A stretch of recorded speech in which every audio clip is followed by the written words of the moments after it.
Nous vous saluons encore une fois au nom du Seigneur Jésus-Christ. Que le Dieu de paix, le Dieu de miséricorde soit avec vous partout où vous vous retrouvez en ce moment. Puisse sa paix et son amour divin vous être accordés en ce matin où la grâce de Dieu nous a encore accordé sous forme du souffle de vie que nous avons. C'est encore votre humble serviteur Isaac Chimangamoulaya, le pasteur de Life Tabernacle en RDC, précisément à Lubumbashi.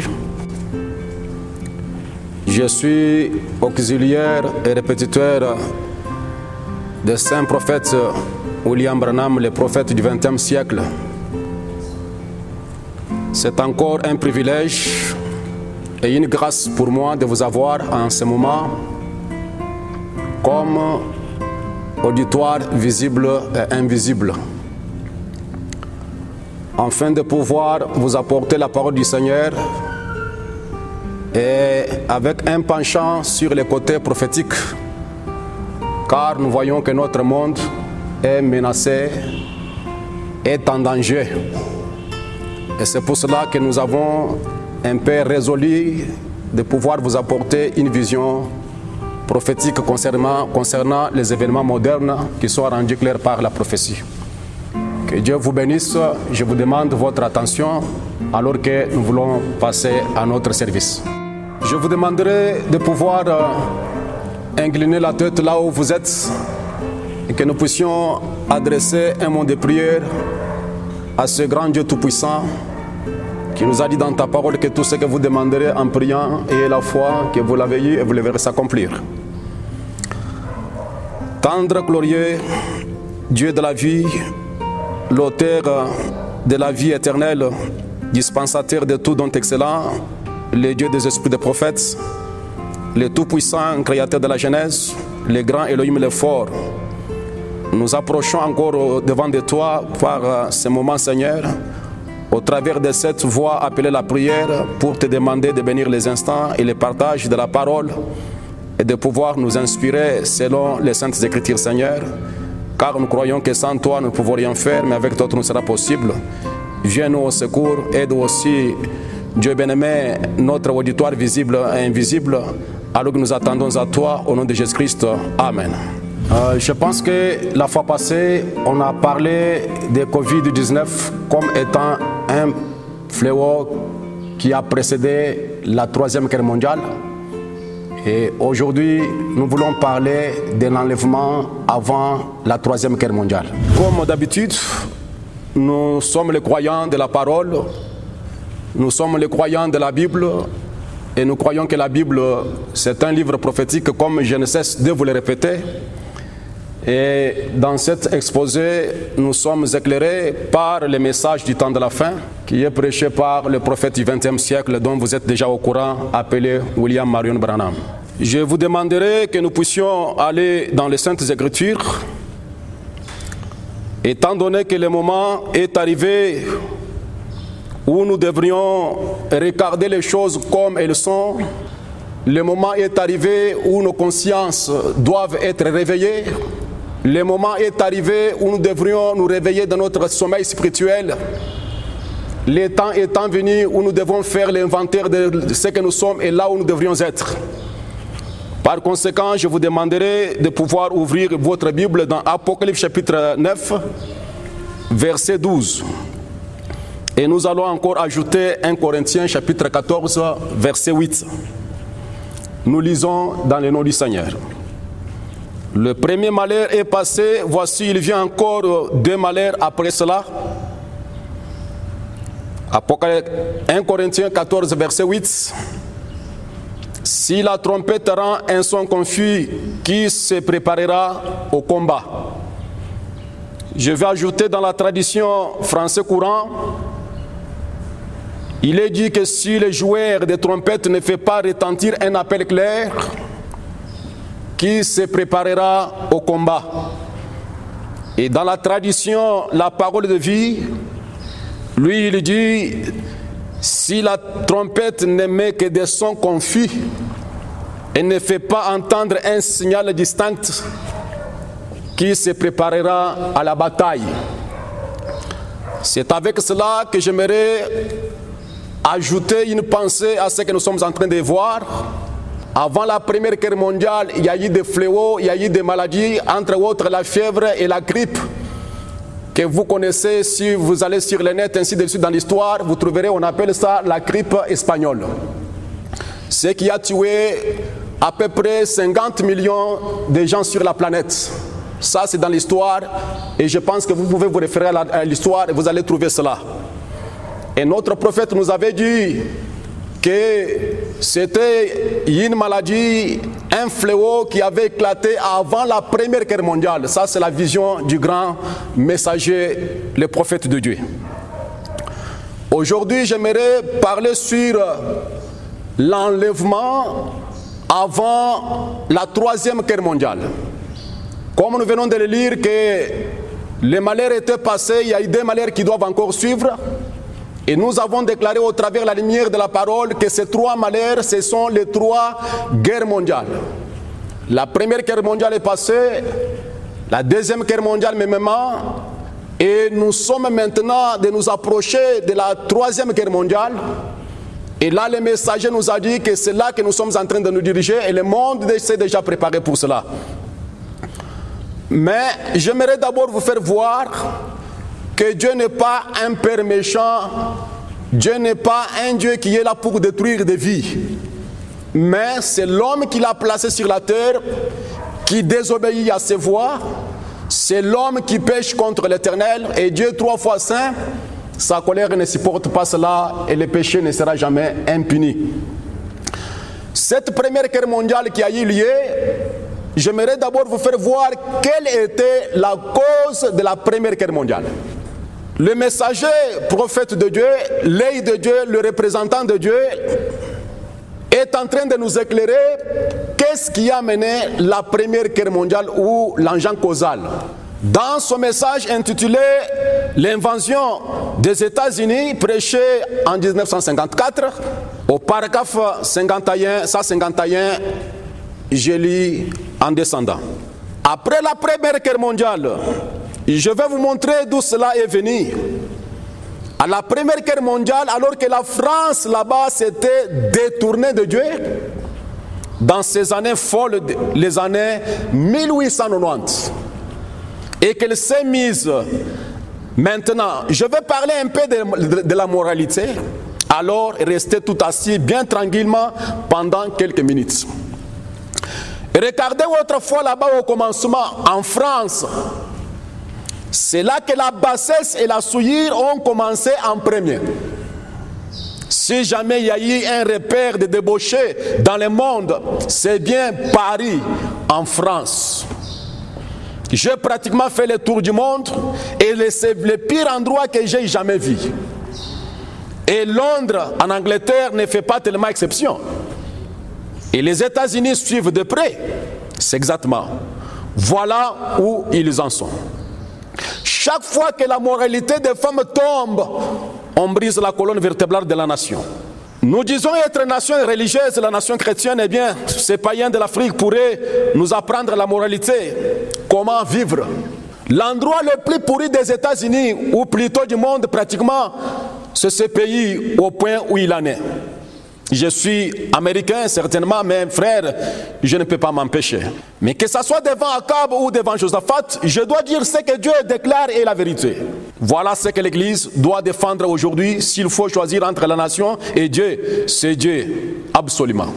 Remarquez en France, ils s'étaient lancés les premiers dans toutes leurs pourritures et dans ce genre de vie qu'ils menaient là-bas. Alors Dieu leur a envoyé l'Allemagne pour leur donner une petite raclée. Ensuite, nous sommes allés pour les sauver la peau. Et dès que nous avons fait cela, que nous avons gagné la guerre, envoyé les Allemands chez eux, qu'il y a eu la paix avec la France, se sont-ils retournés vers Dieu? Pas du tout.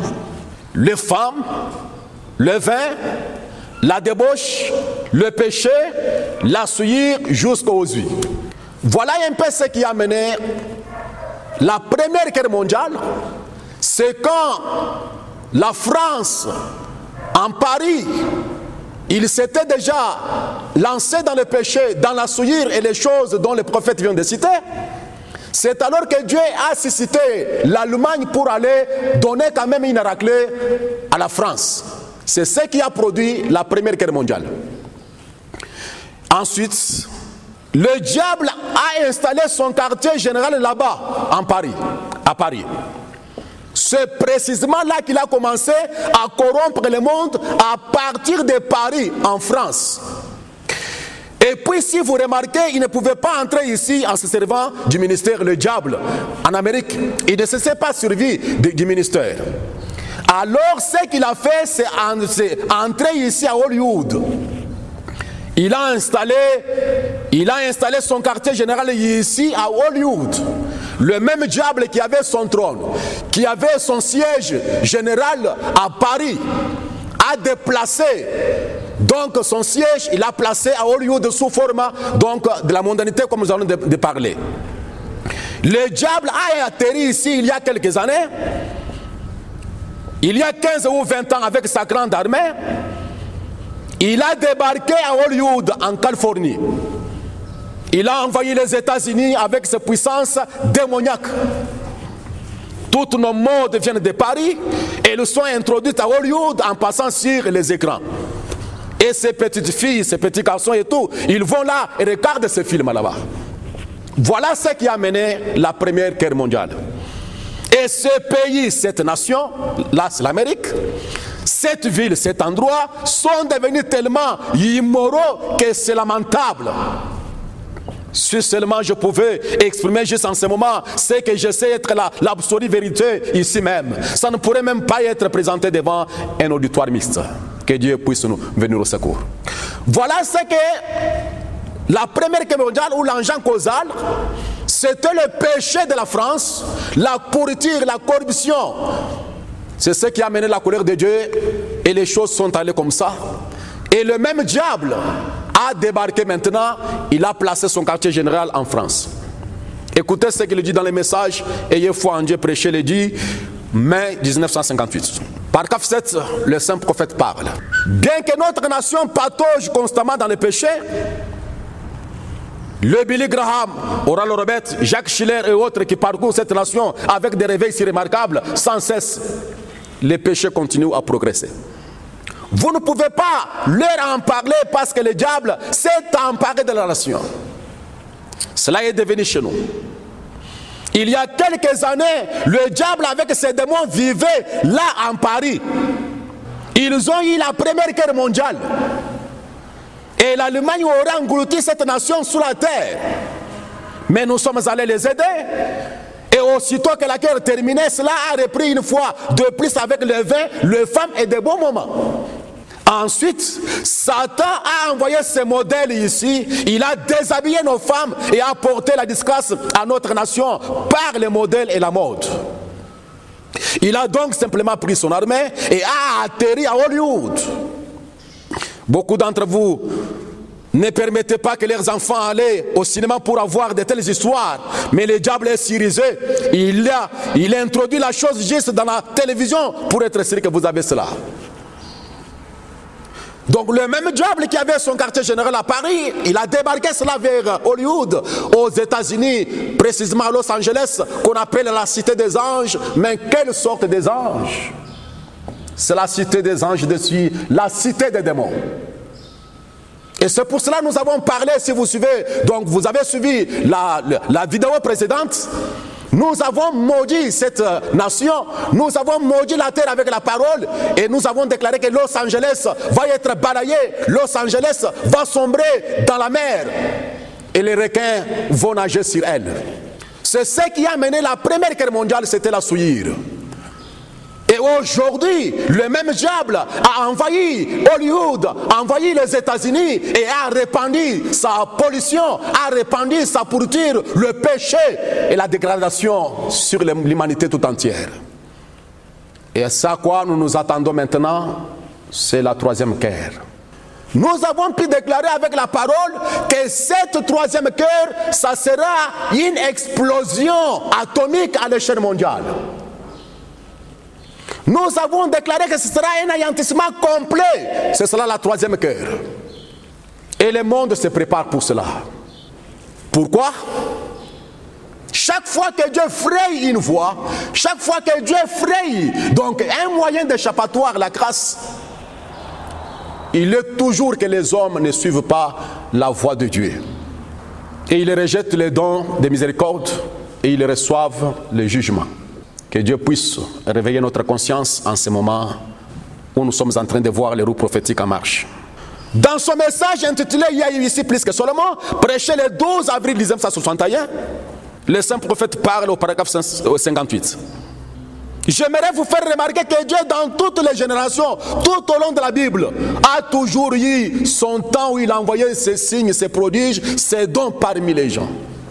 Ainsi donc cela, lors de la grande résurrection générale, il pourrait être juste. Car il peut faire comparaître un homme ici. Ne cherchez donc pas à nier cela. Voici un homme qui vous avait parlé en long et en large, et vous êtes sans excuse. C'est ce qu'il a dit au sujet de la reine, vous savez. Or, chaque fois que Dieu a envoyé un don au monde et que les gens ont reçu cela, c'était un âge d'or pour eux. Mais quand il rejetait cela, il tombait dans le chaos, le désastre, le châtiment. Eh bien, vous les historiens de la Bible, montrez-moi donc une seule époque où ils aient rejeté les dons de Dieu et ses signes et où ils avaient jamais prospéré.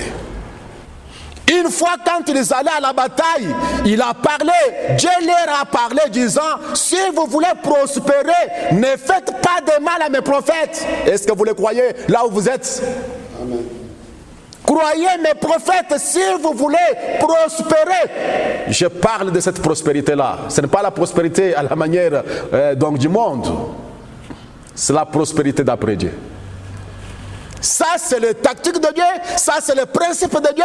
Si vous voulez prospérer, croyez à mes prophètes. Béni soit le nom du Seigneur Jésus. Eh bien alors, nous savons que si les États-Unis d'Amérique, ici, avaient accepté les dons de Dieu, qu'il allait être envoyé, des États-Unis sont sortis des évangélistes, des missionnaires qui ont commencé un réveil de guérison à travers le monde, comme l'ange du Seigneur il y a 31 ans. Mais, fort malheureusement, l'Amérique n'a pas reçu les dons de Dieu.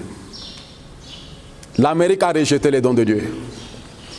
Et nous avons déclaré que le plus grand don que l'Amérique ait jamais reçu, c'était Jéhovah lui-même sur la terre en Amérique. C'était Dieu manifesté dans un corps humain. C'était Dieu qui s'avait pris la forme d'un prophète. Pour la toute première fois que le grand Jéhovah, un grand prophète, est apparu dans l'âge des gentils, cela est atterri sur la terre des États-Unis. Mais l'Amérique n'a pas reçu les dons de Dieu. Et quand on rejette les dons de Dieu, qu'est-ce qui arrive? C'est le chaos, le désastre, le châtiment, le jugement. Et c'est pour cela que le monde a rejeté le plus grand don.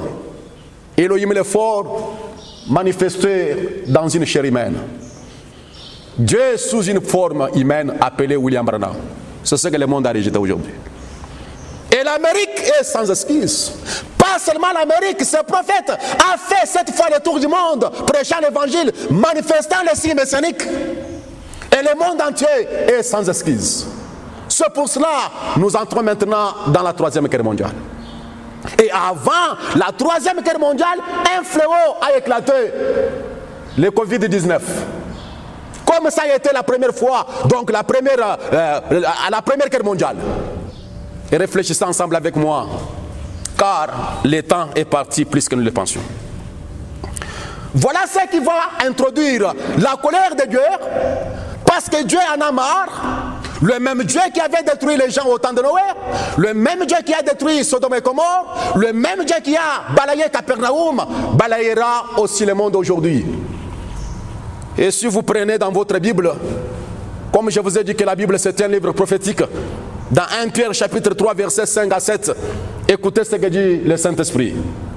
Ils veulent ignorer en effet que des cieux existèrent autrefois par la parole de Dieu, de même qu'il était retiré de l'eau et formé au moyen de l'eau.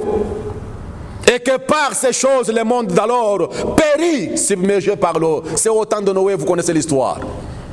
Tandis que par la même parole, le ciel et la terre d'à présent sont gardés et réservés pour le feu, pour le jour du jugement et de la ruine des hommes impies. Voilà ce que le monde, c'est que la terre et le ciel d'à présent sont d'attente du feu. Et la Bible déclare que ce que Dieu avait fait à Sodome et Gomorrhe et les villes d'alentour était un exemple que Dieu va donner au monde, aux impies, du temps de la fin. Et tout va réellement être réduit en poussière. Maintenant, j'aimerais d'abord vous faire voir que quand nous parlons d'un prophète, c'est un visionnaire, c'est quelqu'un qui voit des choses avant. J'aimerais ce matin prendre cette vision que William Branham a reçue en 1933, les 7 visions de grande importance qui parlaient sur l'ordre mondial, et vous faire voir ce que nous sommes en train de voir et de parler sur cette guerre mondiale ou la 3e guerre mondiale à laquelle nous sommes dans l'attente maintenant, où le monde est dans l'attente. J'ai lu dans ce message intitulé « Jéhovah Jireh » prêché les 12 mars 61. En même temps, j'exploite donc l'âge de la Odyssée. Il dit que si on mettait le président qu'il faut dans chaque comité de tous les États-Unis, ça n'est toujours fini. Paragraphe 74. Ils ne se relèveront jamais. Ainsi dit le Seigneur. Cette nation américaine, elle ne peut jamais se relever. Elle a franchi la ligne de grâce depuis 1956. En 1956, ils ont commis leur erreur fatale. Aujourd'hui, ils évoluent bien sûr leur chemin. Il y a de cela 3 mois. Eh bien, ça n'est fini d'eux. Écrivez cela dans votre Bible. Voyez si c'est vrai. En 1933, un matin, je me rendais au tabernacle baptiste. Je suis tombé en transe et j'ai eu une vision. J'ai vu que le président Roosevelt allait entraîner le monde dans une guerre mondiale. C'était le président des États-Unis en ce moment-là. J'en avais parlé ce matin-là. On avait failli m'emprisonner à cause de cela. J'avais dit qu'il allait entrer en guerre contre l'Allemagne. 11 ans avant la construction de la ligne, imaginons, j'ai dit, dans cette même vision, j'avais vu l'Allemagne être protégée par une fortification en bloc de ciment. C'était le mur de Berlin, si vous connaissez l'histoire. Et l'Amérique a subi une défaite terrible. Et beaucoup parmi vous, jeunes gens, vous savez ce qui s'était passé. C'était ça la première vision. Et cela est déjà compris, vous connaissez l'histoire. Dans sa deuxième vision, il dit, j'avais dit, Mussolini se lèvera comme un dictateur, il fera sa première invention en Éthiopie, mais il prendra l'Éthiopie, mais il connaîtra une fin honteuse. Lui et cette femme-là, tous deux, on les avait pendus avec le pied en l'air, et les habits étaient suspendus sur leur tête. Dans la rue, ils étaient couverts de crachats. Vous connaissez l'histoire de Mussolini, allez sur le net, allez sur l'histoire, et vous savez, le prophète a dit cela en 1933. La troisième vision, il a vu les 3 ismes, le nazisme, fascisme et communisme, s'est fondé alors dans le communisme. Combien ici s'en souviennent, lorsque je vous avais parlé, gardez debout et avez répété comme cela, observe la Russie. Observe la Russie, le roi du Nord. Observe la Russie, le roi du Nord. Observe la Russie, le roi du Nord. C'était une répétition. Combien m'ont entendu dire cela?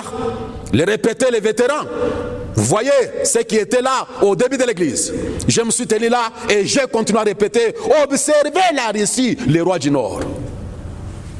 Ça c'est la troisième vision. Dans la 4e vision, il a dit, la science connaîtra un progrès au point qu'ils amélioreront un véhicule, un véhicule qui aura la forme d'un œuf avant le temps de la fin. Et je dis cela sera contrôlé par une espèce de système volant qu'on n'a jamais manipulé, c'est automatique. J'ai vu une famille américaine parcourir une très grande autoroute en jouant la carte à bord d'un véhicule en verre, ayant la forme d'un œuf. On en a aujourd'hui même. Vous avez vu cela à la télévision, il n'y a pas longtemps, on en a. Ça c'est la 4e vision. Le progrès de la science. Dans la 5e vision, il a dit, j'ai dit autre chose. Cette nation qui a permis aux femmes de voter, c'est l'une des plus grandes disgrâces qu'elle ait jamais commises. J'ai dit, par leur vote, elles voteront pour un homme qui ne font pas. Je ne suis ni démocrate ni républicain, mais je suis un chrétien. Les deux sont pourris, mais elles ont commis l'erreur fatale l'autre jour. Ce sont des femmes qui travaillaient. Donc, la 5e vision, c'est le vote des femmes. Et il dit, ils vont permettre aux femmes, ils leur permettent déjà, et par leur vote, elles vont élire un de ces jours la mauvaise personne. Et vous l'avez fait lors des dernières élections. Ce sont les bulletins de vote des femmes qui ont élu Kennedy. Nous savons cela.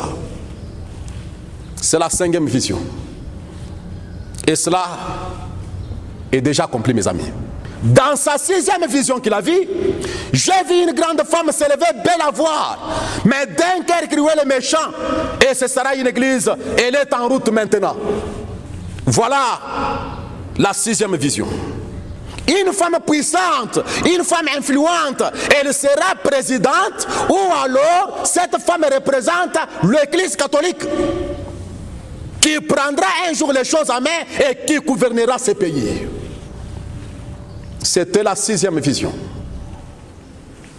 Écoutez mes amis, exposé des 7 âges de l'église, page 322. Dans la 7e et la dernière vision, j'ai entendu une effroyable explosion. En me retournant pour regarder, je ne vis plus que des combres, cratères et fumées sur tous les territoires américains.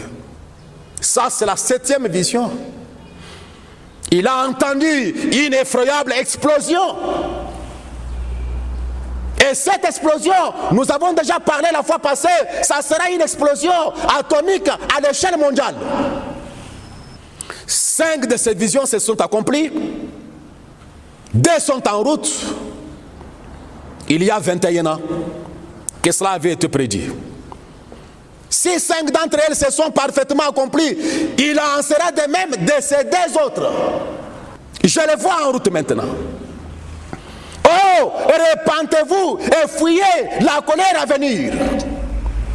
Église du Dieu vivant, et revenez au véritable évangile. Amen. Vous méthodistes, baptistes, pentecôtistes, vous autres, et revenez à Dieu de tout votre cœur. Béni soit le nom du Seigneur Jésus. Maintenant, dans ces 7 visions, la 2e vision, nous avons parlé que l'Esprit de Dieu ne cessait de dire et regardez, observez la Russie, les rois du Nord.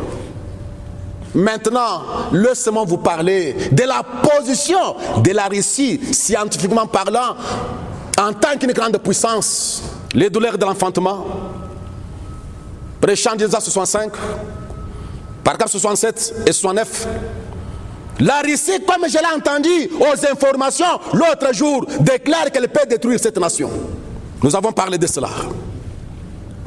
Je crois que la Russie détruirait cette nation-ci aujourd'hui, si elle pensait pouvoir détruire tout en se préservant. Et le prophète est en train de nous préciser là-dessus. Dans le message, reconnaître votre jour et son message, écoutez comment Dieu voit la Russie. Au paragraphe 174, la Russie a occupé sa place dans le monde, dans le domaine de la science. Il n'y a plus une quarantaine d'années, vous savez, quand la Première Guerre mondiale a éclaté, on ne connaissait pas la Russie. Frère Roy, ce n'était qu'une bande des ignorants, des espèces de gros sibériens au visage couvert de barbe. C'est exact, la Russie. Mais elle a connu sa place. Elle a dû le faire pour accomplir l'écriture. Vous êtes au courant de mes prophéties, c'est que j'ai dit qu'il arriverait. Comment l'aboutirait tout dans le communisme? Maintenant, elle est au premier rang mondial dans le domaine de la science. Nous sommes très loin derrière elle. L'Amérique donc. Tout le reste du monde derrière elle. Sa place, elle est en tête de file. Elle a simplement reconnu qu'elle aussi avait des cerveaux. La raison pour laquelle la Russie a pris conscience de ce qu'elle était, elle devait faire. Dieu devait pousser la Russie au communisme pour qu'elle fasse précisément ce qui avait été prophétisé à son sujet. Et la Russie, c'est elle la grande puissance atomique aujourd'hui. Les gens qui ne connaissent pas Dieu ou qui ne connaissent pas les sons de la trompette, ils vous diront que les États-Unis, c'est la grande puissance. Non, la grande puissance, ce n'est pas les États-Unis. La grande puissance dans le domaine scientifique, c'est la Russie aujourd'hui. Elle est avancée à des milliers de kilomètres par rapport aux États-Unis et aux autres nations. Mais cela pour accomplir l'écriture, pour accomplir la prophétie. Observe les rois du Nord. Mais, Frère Branham, dans le message de la révélation de Jésus-Christ, au paragraphe 387, il dit, mais, oh, laissez-moi vous donner cette chose bénie. Est-ce que vous pouvez la recevoir? Quand nous voyons si cela est si proche, quand nous voyons que cela pourrait arriver avant demain matin, souvenez-vous, l'église sera partie à la maison avant que ces choses n'arrivent. L'enlèvement se produira avant. Béni soit le nom du Seigneur. Avant que cette troisième guerre mondiale puisse éclater, cette explosion à l'échelle mondiale, cette guerre atomique qui va tout détruire, anéantir le monde, l'épouse du Seigneur Jésus sera partie dans l'enlèvement. Comme il est dit dans 1 Corinthiens ou 1 Thessaloniciens chapitre 4, voici, je vous dis un mystère. Béni soit le nom du Seigneur Jésus. Maintenant, ma préoccupation. Nous savons que le monde où l'église partira dans l'enlèvement, c'est une très bonne chose. Pendant que nous sommes en train de parler, je suivis Kim Jong, qui est donc là, le Corée du Nord. Il disait que nous ne sommes ni dans la paix ni dans la guerre. Pourquoi? Parce qu'ils sont dans l'esprit du combat, de la guerre. Et c'est cela que le monde où l'église devait avoir vraiment l'œil ouvert. Il n'y a pas la paix, il n'y a pas aussi la guerre. Mais nous sommes où? Nous sommes déjà dans l'esprit de la guerre. Et on se prépare.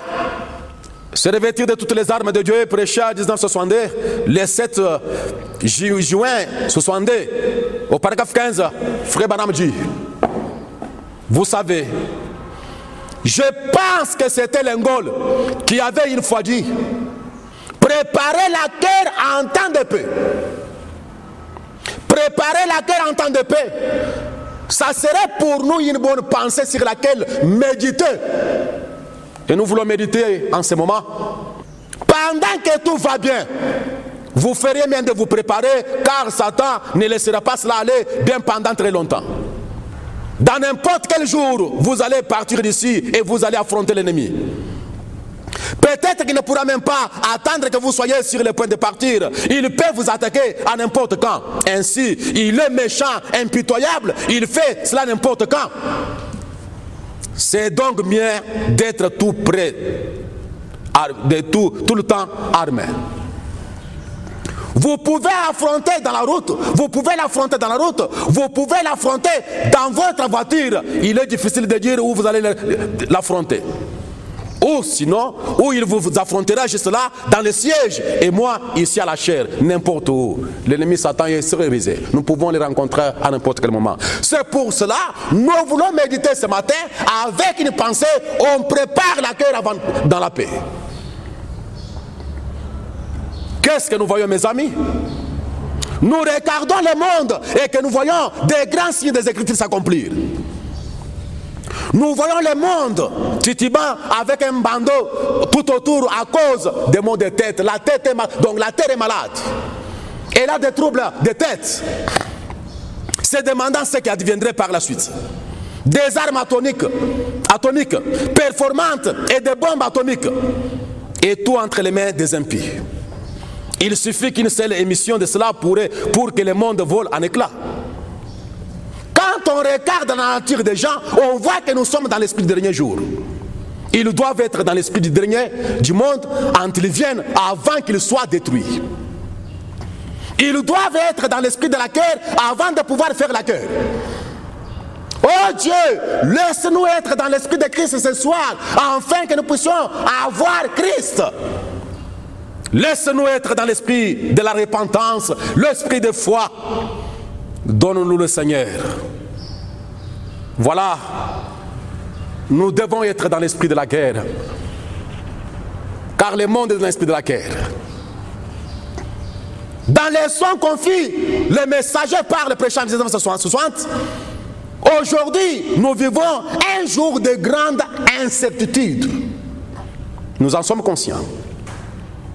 Je ne pense pas qu'il y ait jamais eu un temps d'une incertitude aussi grande qu'aujourd'hui. En effet, il ne reste même pas un seul espoir dans le monde aujourd'hui. Mais jamais, en aucun temps, la terre entière ne s'est retrouvée dans un état où elle peut voler en éclats à une seconde. Une description d'une telle ampleur, il aurait fallu des semaines et des heures et de tout. Aujourd'hui, il faut une minute pour que le monde puisse éclater. Et peut-être pas autant. Il suffit d'appuyer sur un bouton et détruire le monde. Un pays comme le Cuba peut le faire, Haïti peut le faire, n'importe quelle petite nation peut le faire. Mes amis, le temps est tellement avancé. Parce que les bombes atomiques sont déjà rangées dans des hangars, dans la mer, partout où il y a des bombes, placées par-ci par-là. Et les radars sont en train de filmer cela. Un seul fanatique peut le faire, sans qu'il y ait des millions autour du monde pour le faire. La terre peut éclater. Il a fallu 40 jours pour détruire la terre au temps de Sodome. Mais aujourd'hui, il n'est pas encore question d'attendre 40 jours pour que la pluie tombe. Mais ce sera une explosion. Dans 3 minutes, le monde sera balayé. Rappelez-vous, avant que cela se produise, Dieu a promis de venir pour son Église. Je le crois, mes amis. Il a promis de venir, nous ne savons pas à quel moment il pourra venir. Qu'est-ce que c'est glorieux? Il apparaîtra à tous ceux qui aiment son avènement. Je crois cela. Alors, mes amis, j'aimerais travailler maintenant pour amener tout le monde dans cette position autant que possible pour l'enlèvement. C'est la raison pour laquelle nous travaillons. C'est la raison pour laquelle nous nous efforçons de pouvoir vous apporter ces messages prophétiques. Frère Branham dit, laisse-moi répéter cette déclaration, mes amis. Il dit, j'aimerais travailler maintenant pour amener tout le monde dans cette position autant que possible pour l'enlèvement. Béni soit le Seigneur. Laissons confus. Paragraphe 191. Nous avons placé notre confiance dans l'ONU, les Nations Unies. Et le monde a fait, donc l'ONU, la police du monde entier, ça n'a pas marché. En effet, le discours des Nations Unies est si confus. Ils ne savent que faire. Il y a des confusions aux États-Unis et les Nations Unies. Toutes les organisations mondiales, elles donnent plutôt un son confus. L'OMS donne un son confus. Même les églises donnent un son confus. Et pourtant, la Bible déclare, si on donne un son confus, qui peut se préparer au combat? Si la trompette rend un son confus, qui peut se préparer à la bataille? Même les églises donnent un son confus. La science donne un son confus. La politique même. Mais écoutez, mon prophète déclare, il n'y a qu'un son certain, c'est l'évangile. Je le crois. Il n'y a qu'un seul son certain, c'est l'évangile. Préparez-vous au combat.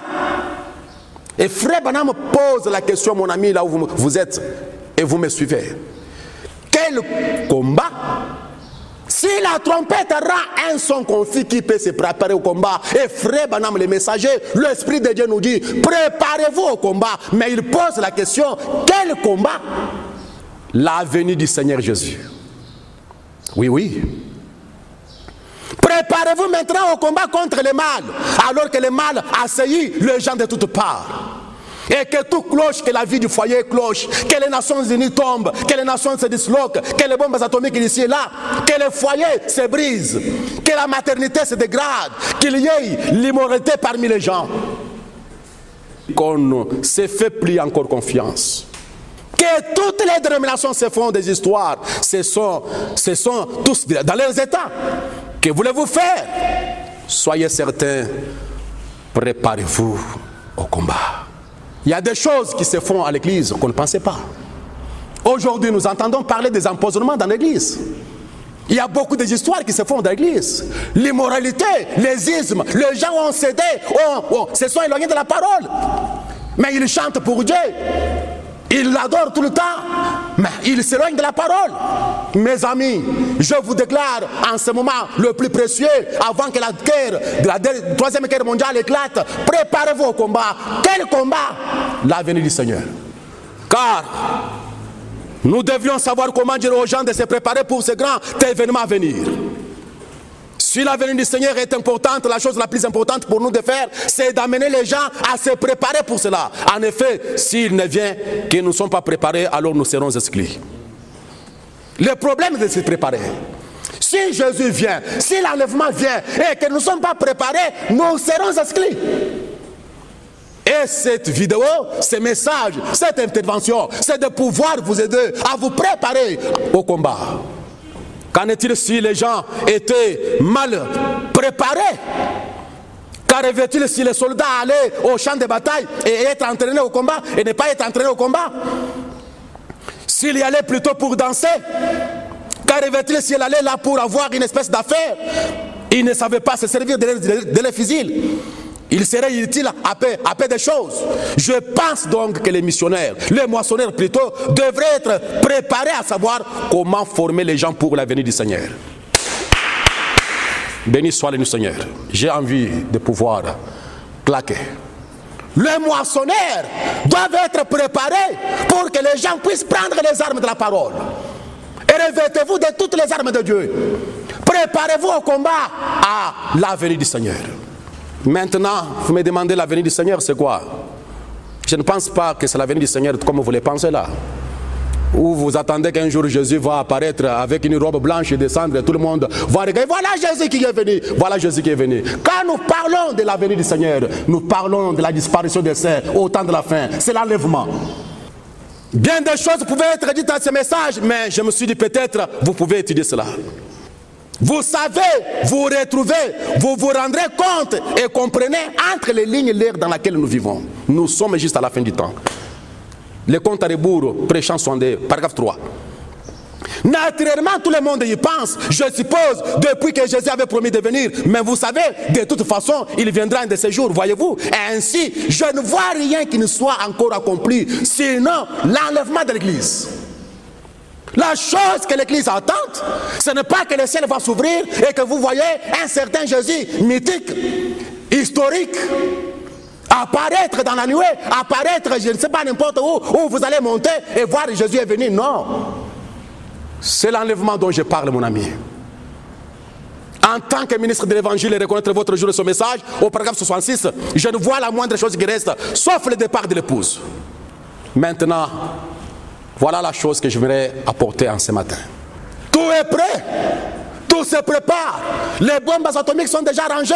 Si j'aurai le temps, je vous en parler pour voir à quel moment, à quelle heure, à quelle préparation le monde se retrouve aujourd'hui. Pendant que je vous demanderai de réfléchir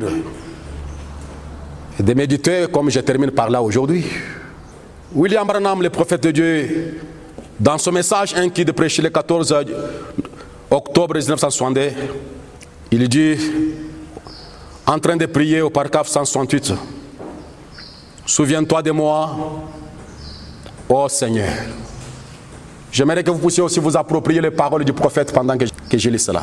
« Souviens-toi de moi, ô Seigneur. Je suis ton serviteur. Viens-moi en aide en ce moment où j'ai besoin de prière. Je prie que le Saint-Esprit nous guide, nous utilise et nous conduise jusqu'au jour où nous verrons Jésus-Christ face à face. À sa glorieuse venue, quand nous le rencontrerons dans les airs à l'enlèvement. Cela, c'est au nom de Christ que nous le demandons. Amen.